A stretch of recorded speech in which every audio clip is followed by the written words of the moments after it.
Muy buenas tardes con todos los que nos ven desde cualquier parte del Perú. Nos comunicamos desde las instalaciones de la Dirección de Infosalud, Dirección General de Telesalud, Referencias y Urgencias del Ministerio de Salud. Estamos hoy, jueves 7 de noviembre del 2019, y vamos a empezar el día de hoy con nuestra telecapacitación. Quisiera recordarles a todos los que nos ven que cualquier duda o pregunta nos la pueden hacer llegar a través del chat, ya que al final de la ponencia van a poder ser respondidas. Le damos la bienvenida al doctor Juan, coordinador del área de telemedicina del Instituto Nacional de Salud del Niño del Ministerio de Salud. Bienvenido, doctor, adelante. Buenas tardes con todos los participantes. Tenemos el gusto de escuchar hoy día a la doctora Lenka Kolevic Roca, jefa del Servicio de Infectología con amplia experiencia en estos procesos virales, y el tema que va a tratar hoy día es parotiditis. Doctora Lenka. Buenas tardes.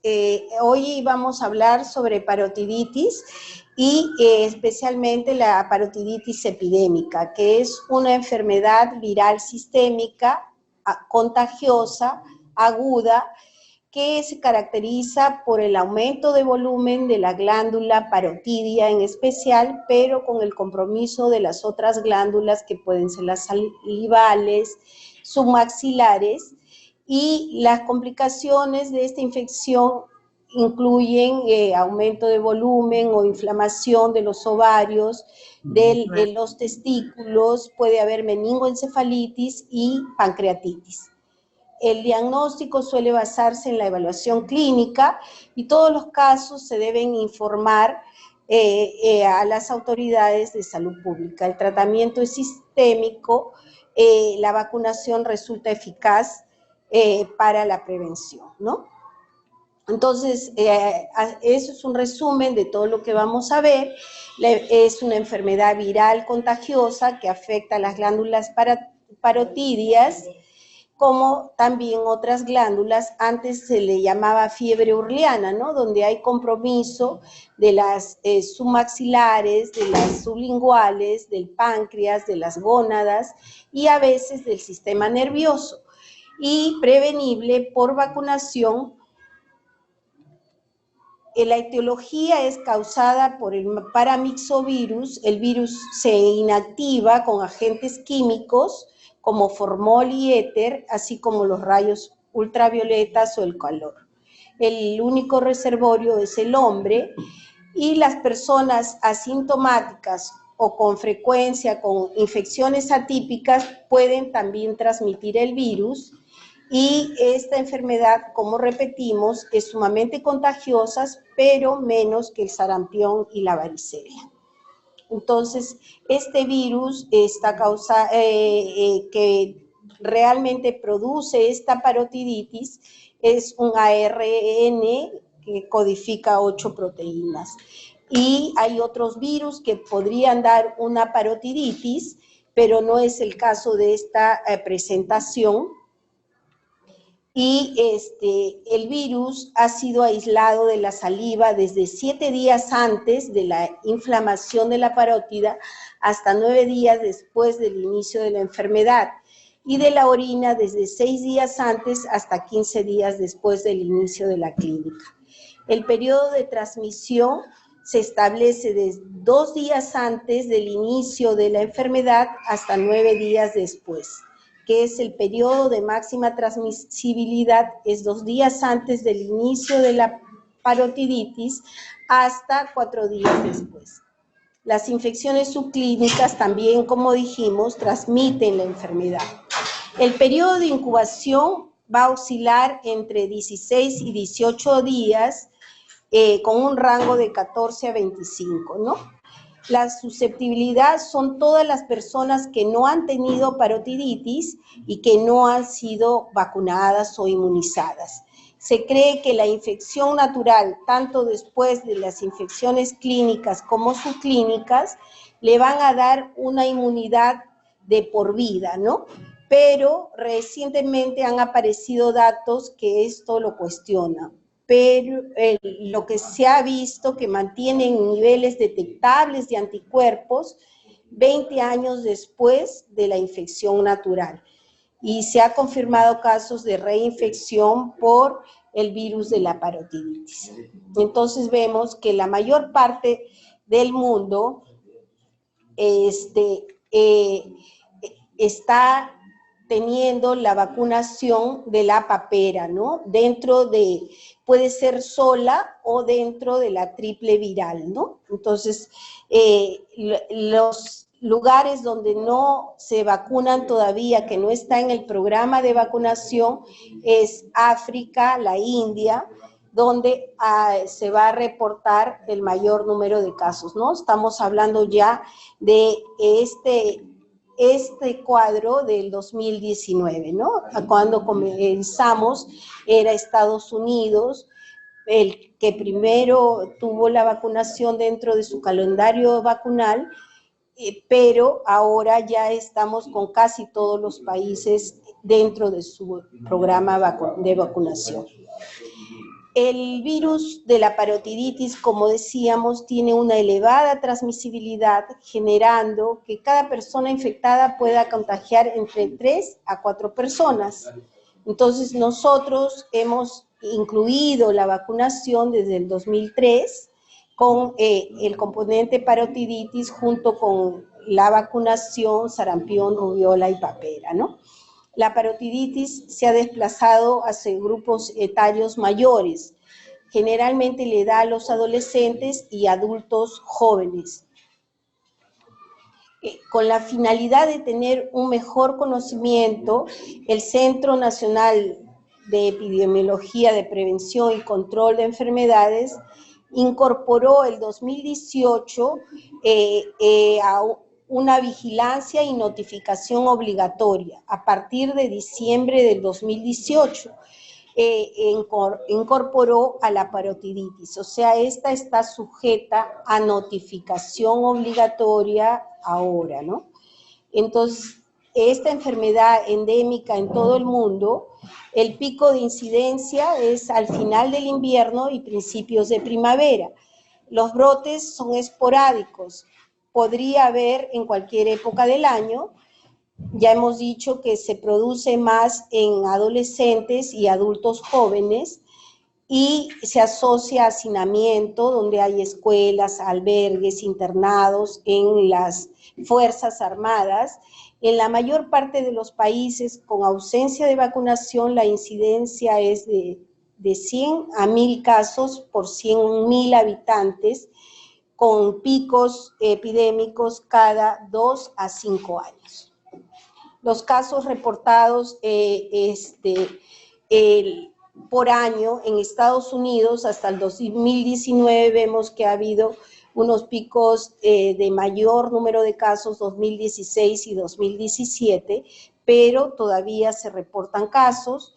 Nosotros tenemos una alerta epidemiológica donde dice que debemos informar a los servicios de salud del país sobre la parotiditis como enfermedad sujeta a vigilancia epidemiológica y de notificación obligatoria individual, ¿no?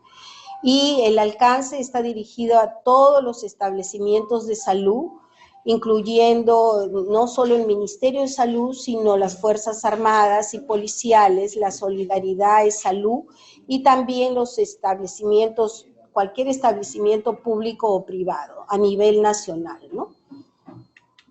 Entonces, los grupos etarios más afectados de 15 a 19 y de 20 a 24, y hasta la semana 43 al 24 de octubre de este año, los departamentos con mayor incidencia de parotiditis son Amazonas, Cusco, Moquegua y Apurímac, ¿no?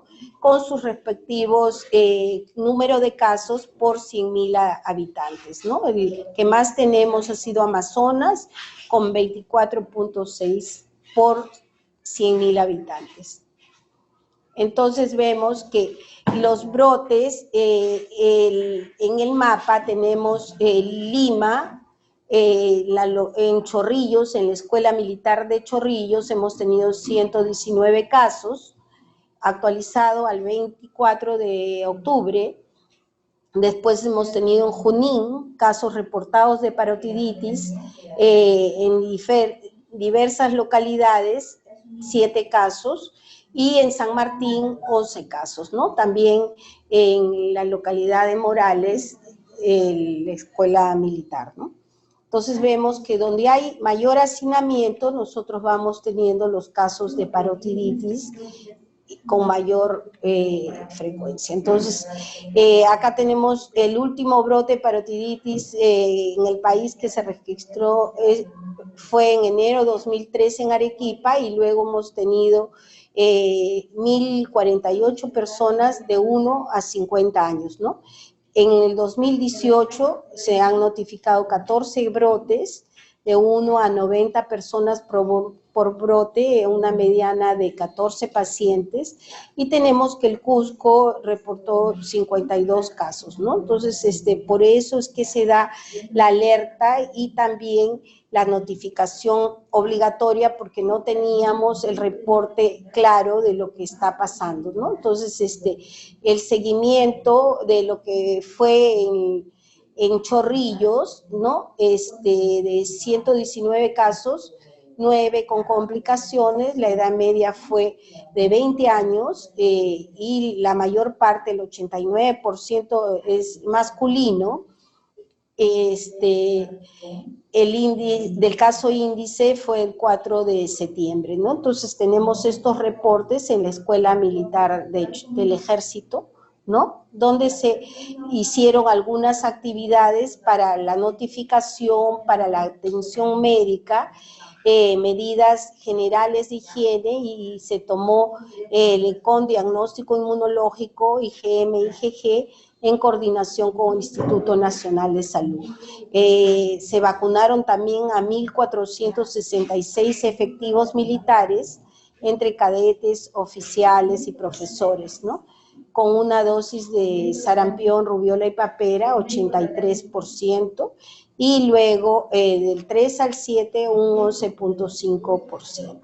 Se ha hecho la vigilancia para los efectos adversos de la vacunación 30 días después de esta, ¿no? Entonces, estos son los casos reportados en Chorrillos en este año, el 2019. Tenemos parotiditis sin complicaciones. Caso probable es la persona que puede tener fiebre, dolor y o aumento de volumen en la región parotidia. Y caso confirmado es el caso probable más nexo epidemiológico. La parotiditis con complicaciones, tenemos caso confirmado es la persona que presenta una complicación con compromiso del estado general que requiera hospitalización, y caso descartado es cuando no cumple con los criterios ni clínicos ni epidemiológicos de parotiditis con complicaciones y o en quien se confirma otra etiología, ¿no? Entonces, ¿cómo se transmite esto? La fisiopatología es a través de las gotitas respiratorias de saliva, aerosoles, por contacto directo de la persona enferma a la persona susceptible, la que no ha tenido parotiditis y no ha sido vacunada. Entonces, el virus infecta las células epiteliales de las vías respiratorias, se replica en la nasofaringe y en los ganglios linfáticos regionales, se disemina por vía sistémica produciendo la viremia y se localiza en las glándulas parotidias donde se multiplica y ocasionando una inflamación local intensa. También infecta a los testículos, a los ovarios, a los nervios periféricos, a los ojos, oídos y el sistema nervioso central, ¿no? Entre los principales. Esta hinchazón se caracteriza, ¿dónde localizamos a la parótida? La celda parotidia es preauricular, donde está la articulación temporomandibular. Y lo que yo recuerdo de mis profesores decían, trazar una línea imaginaria del pabellón de la oreja al mentón, y la parótida va, cuando tienes parotiditis, va a aumentar el volumen, la mitad para arriba y la mitad para abajo. Los bultos retro no son papera, ¿no? No son papera, y eso tendríamos que tenerlo bien claro, ¿no? Otra cosa que deberíamos buscar es dentro de la mucosa oral, a nivel de la segunda molar, buscar la inflamación, o sea que el conducto de esteno donde desemboca esté inflamado y esté congestivo. Los pródromos de la papera vamos a tener que son mialgia, anorencia, malestar general, cefalea, febrícula. Los chicos de repente no presentan o no nos damos cuenta de esto, pero lo que les decía, el pabellón de la oreja al mentón y el aumento de volumen está a nivel preauricular y también a nivel cervical, ¿no? Anterior. Entonces, esto, una vez que pasa 48 horas, vamos a notar el aumento de volumen de la parótida que puede ser uni o bilateral. Entonces, cuando hay calor, rubor, está eritematoso, deberíamos sugerir una etiología bacteriana, no la etiología común que es el paramyxovirus. Y se pueden observar trismos, halitosis, caries. La pus del conducto de esteno sugiere una parotiditis bacteriana o una sobreinfección o superinfección. La apertura del conducto puede aparecer edematosa y eritematosa de la papera bacteriana o viral.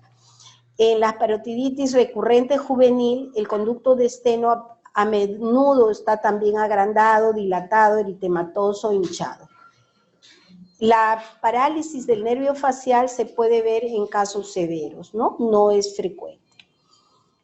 La complicación que vemos en los varones postpúberes es la orquitis y la frecuencia de presentación se ha reducido de 66 a un 3% y 10% tras la introducción de la vacuna, ¿no? Generalmente es unilateral, 60 a 80% de los casos, y tiene un inicio abrupto, el cual dura 1 o 2 semanas. De 5 a 10 días después del inicio puede haber inflamación testicular, sensibilidad aumentada, náuseas, vómitos, fiebre. Se puede presentar después de la parotiditis o en forma simultánea o en forma aislada. Entonces, la oforitis, que es la que menos se reporta porque realmente es una complicación que se presenta en menos de 1% de las mujeres, que puede dar dolor abdominal bajo, fiebre, vómitos.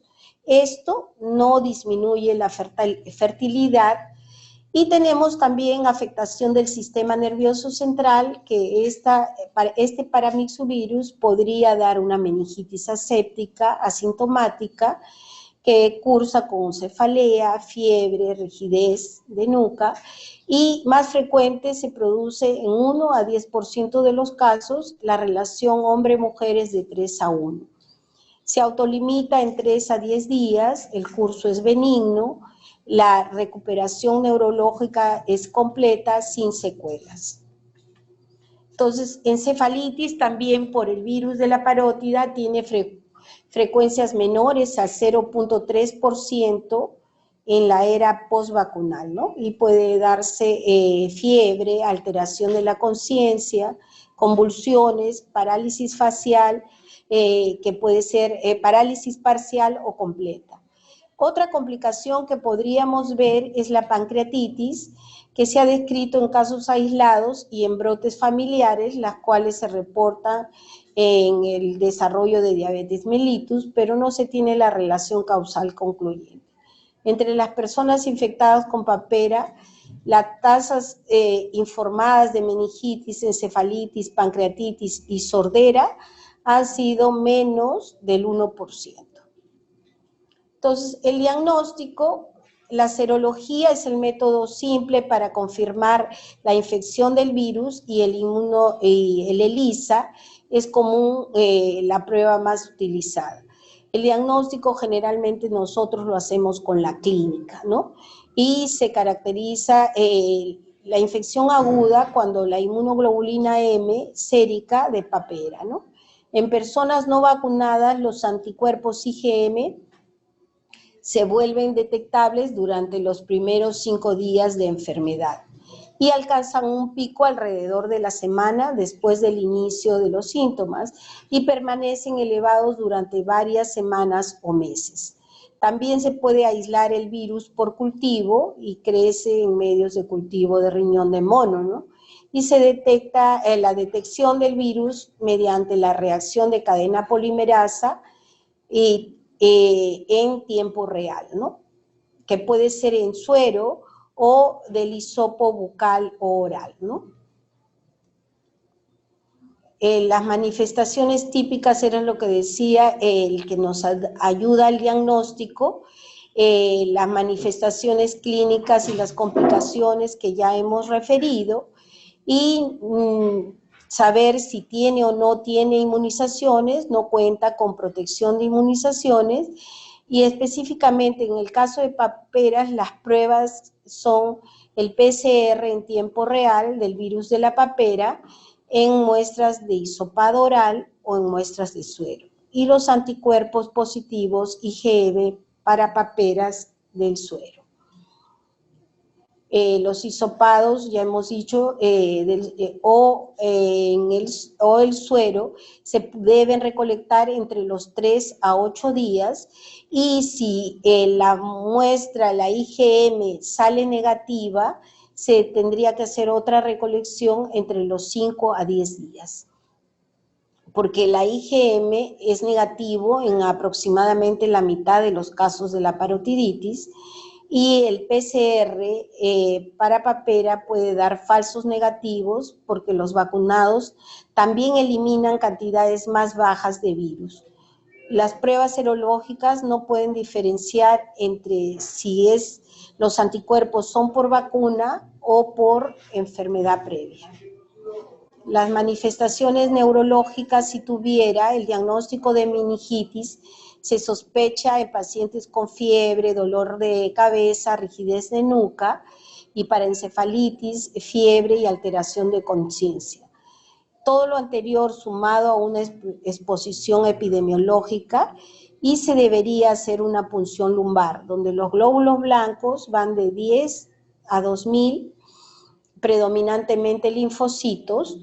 Las proteínas pueden ser normales o algo elevadas, la glucosa levemente disminuida, y si es positivo el resultado, está justificado realizar un PCR en los primeros días.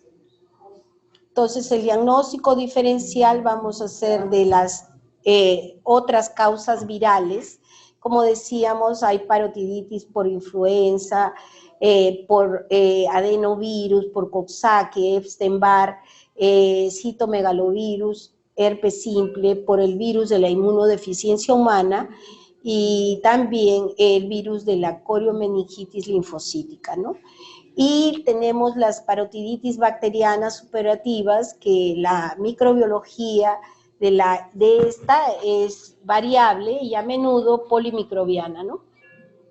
Esta parotiditis superativa se caracteriza por aparición súbita de fiebre, inflamación de las áreas pre- y posauriculares, dolor, escalofríos, toxicidad, ¿no? Entonces el conducto de esteno también está comprometido, y acá tenemos el aumento de volumen que referíamos hace un momento.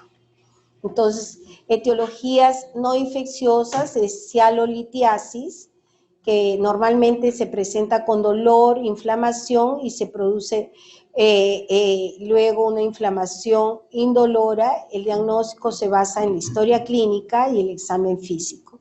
Y el síndrome de Sjögren también, que puede presentar una hinchazón gradual de la glándula parótida o submaxilares, pero típicamente bilaterales.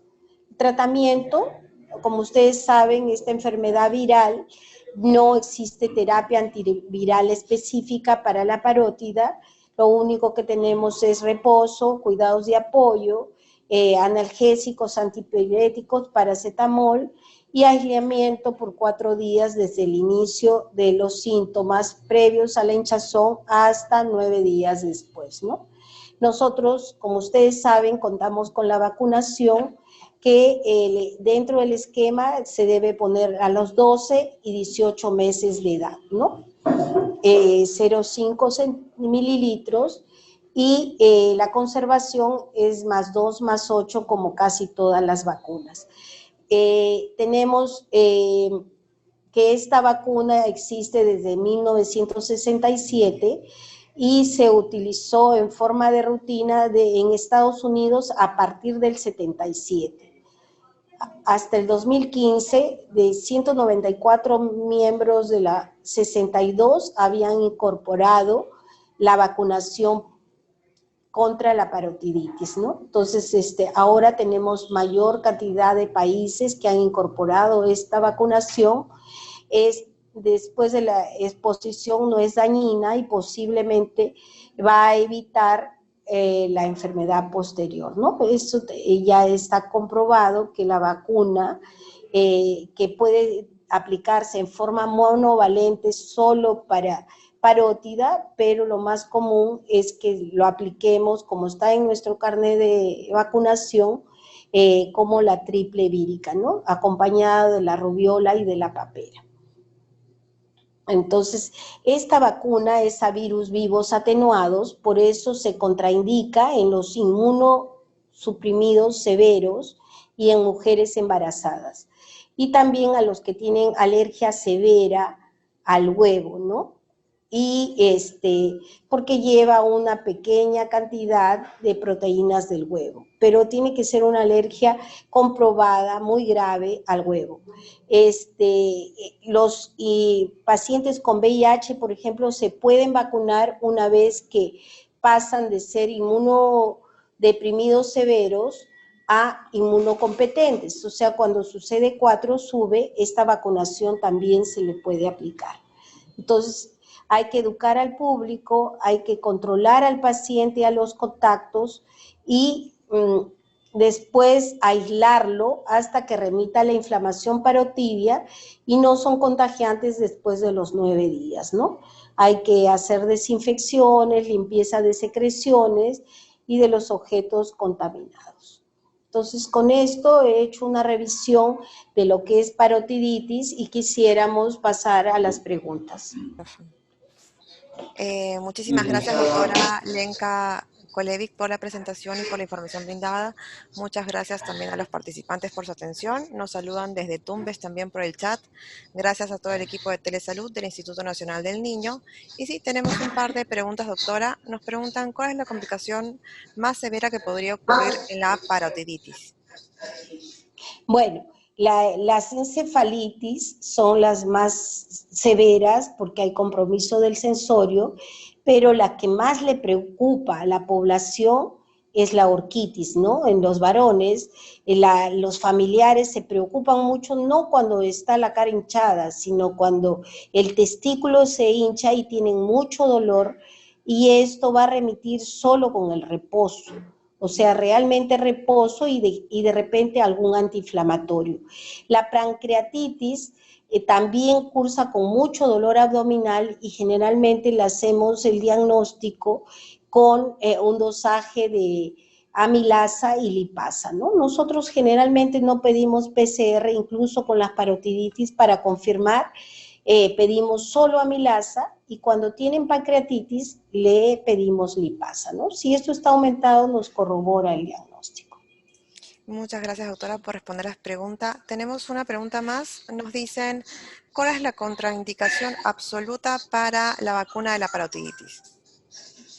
La contraindicación es el inmunosuprimido severo, ¿no? O sea, no se debería poner porque tampoco va a generar protección, ¿no? O sea, generar anticuerpos protectores.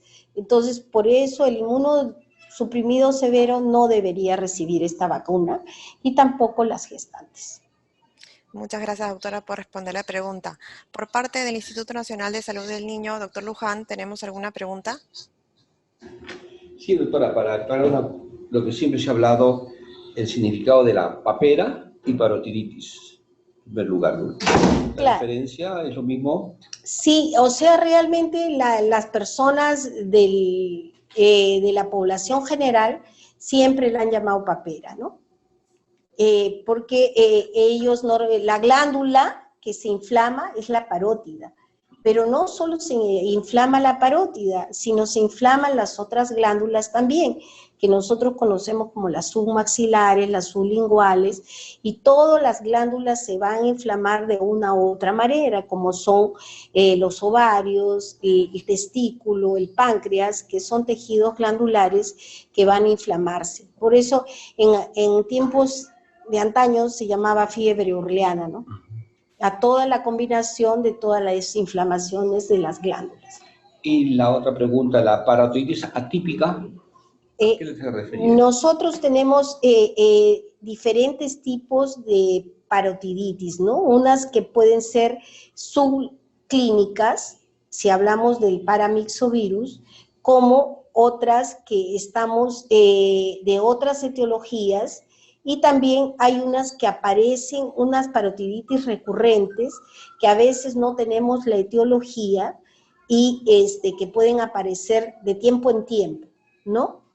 Y tenemos también las parotiditis, por ejemplo, por VIH, que se pueden presentar no por el paramyxovirus, sino por el mismo virus del VIH.